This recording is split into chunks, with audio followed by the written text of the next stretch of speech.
So you've got your estate plan in place, you've got your will or your trust, you know what you want to have happen with your farm, but how do you protect it and make sure that nothing falls apart after you die? Watch this video to learn more.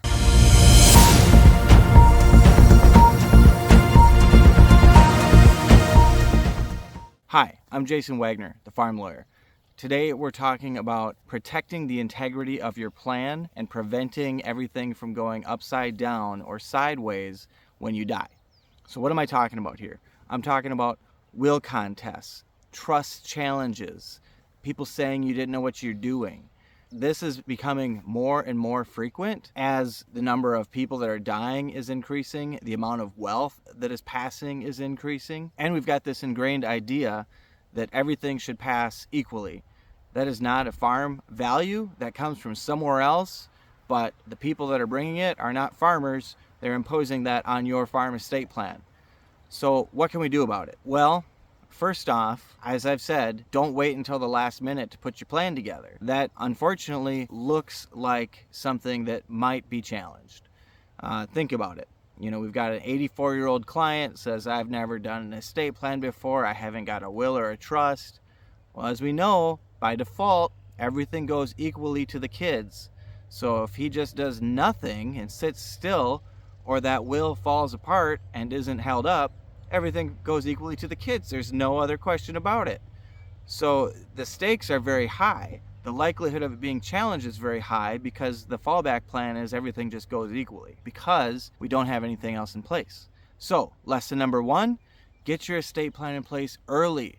Don't wait until the last minute because the fallback plan is whatever the state says, which is everything goes to your kids equally. And the stakes are just too high and it's too easy for us to assert that challenge. Now, of course, I think that we as a society, and especially as an estate planning attorney, we need to protect the integrity of people making their own estate planning decisions. An 84-year-old is 100% perfectly capable in most circumstances of making their own choices as it comes to their assets. Nobody's entitled to an inheritance, so we need to make sure that we are giving fidelity and trust and grace to our senior citizens to allow them to make their own estate planning decisions. Second, don't set it and forget it.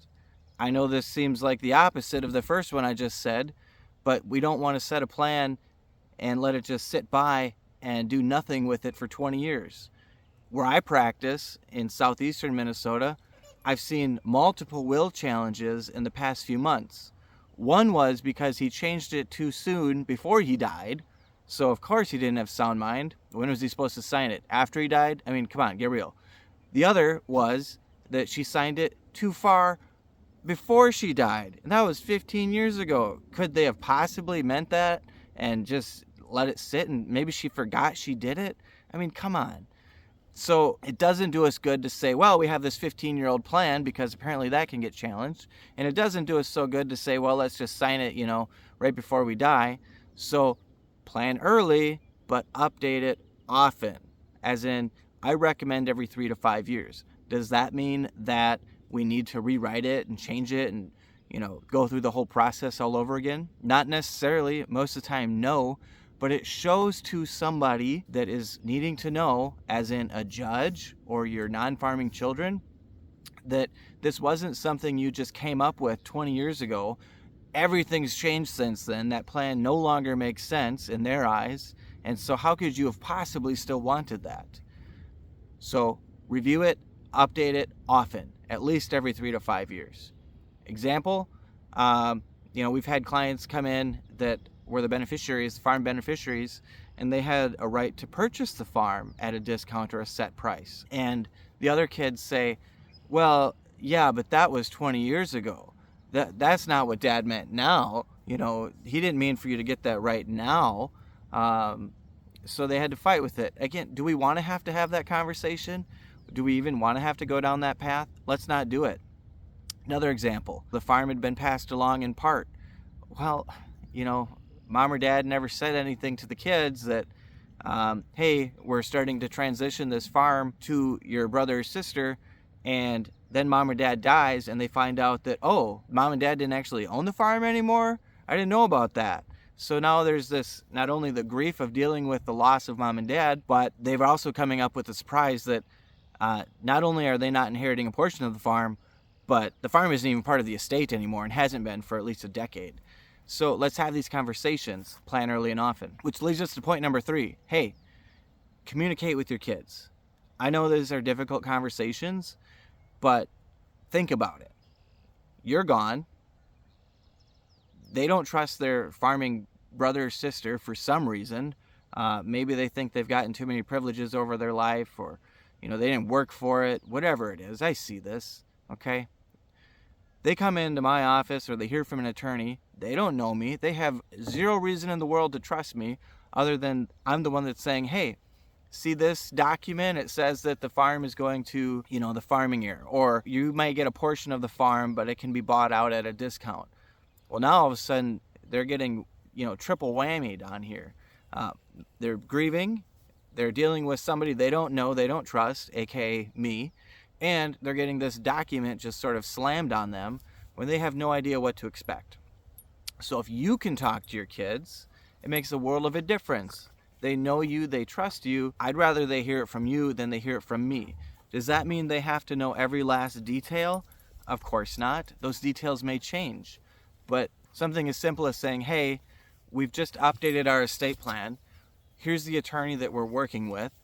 And we want you to know that we've put a plan together that protects the farm. We want you to know that our long-term plan is to make sure that this farm makes it to not just the next generation, but the generation after that. And we have to make sure that we put a plan together that accomplishes that. Here's who's in charge as the trustee or personal representative executor. And I want you to know that we've done this. Do you have any idea in the world how much trouble that can save when you're gone? Because we're not dealing with that triple whammy that I talked about. We're not dealing with people not knowing what to expect. They can get through their anger about that if they have some while you're still living. They can ask you questions about it and fill in the blanks instead of just making assumptions or assuming that I messed up or all you care about is the farm. No, that's not what all we care about. But if we do want the farm to continue, we have to be intentional. The estate plan has to reflect that, and we have to have these difficult conversations with our farming heirs and our non-farming heirs so everybody knows what to expect. And do it now, before you get sick, before you're on your deathbed, before you start to, lose your soundness of mind. It makes it better for everyone. Fourth, there are circumstances where it's just life, right? I mean, we waited until we're in our 80s to update our estate plan, or something has drastically changed and we need to put something in place that's different than what we thought it was.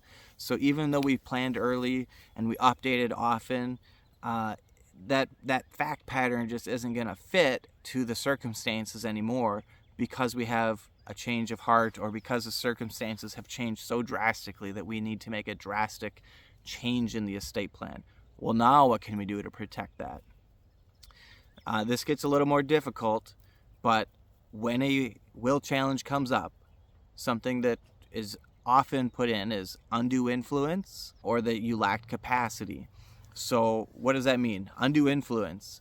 Somebody, let's just say your farming heir, is lording over you. They're controlling your finances. They're manipulating things. They're cutting off communication to other people. Your non-farming heirs haven't seen you in years. They don't know what's going on. They're trying to contact you. We want to proactively make sure that fact pattern doesn't exist. This is where I get, probing. Tell me about how you pay your bills. Who has access to your bank account? Who are you emailing? Do you talk to your other kids? When was the last time you called them up or they called you? I really, really need to know. I need to make that fact pattern and dig into it. Another thing that comes up is you lack capacity. Oh, you were confused. Oh, they had dementia or Alzheimer's when they died. Does that mean that when they signed it, they had dementia or Alzheimer's? I don't know.